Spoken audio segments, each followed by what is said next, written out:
अस्सलाम वालेकुम दोस्तों, अल्लाह पाक की बनाई गई बेताशा खूबसूरत मखलूक़ात इस दुनिया में मौजूद है।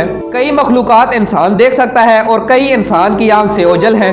आज की इस वीडियो में हम आपको गांव की परिंदों की दुकान का विजिट करवाएंगे, जहां पर बेताशा खूबसूरत और महंगे परिंदे मौजूद हैं।